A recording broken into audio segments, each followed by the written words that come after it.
Intel's beautiful dual-screen concepts show what laptops could be in 2 years.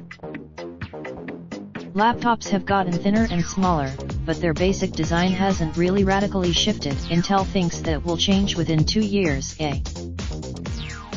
At Computex 2019, the chipmaker brought several proof-of-concept devices that show what laptop makers like Asus, Dell, and HP can do with its tech. The common denominator first up is the Ultrabook concept, Twin Rivers, a futuristic take on thin and light laptops like they. It combines two. This concept isn't unheard of.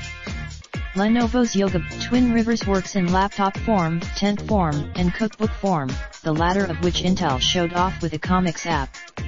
These were developed. The second concept, deliciously titled Honeycomb Glacier, is for gamers.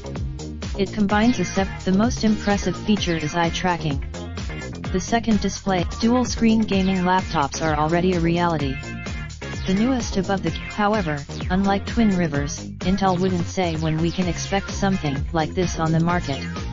The screen technology. Again, Intel isn't manufacturing these laptops, they're just concepts for now. Intel did announce. Raindrop, drop top, smoking, no cooking the hot pot. Fucking on your bitch, yeah, that. Looking up, open the park, pot.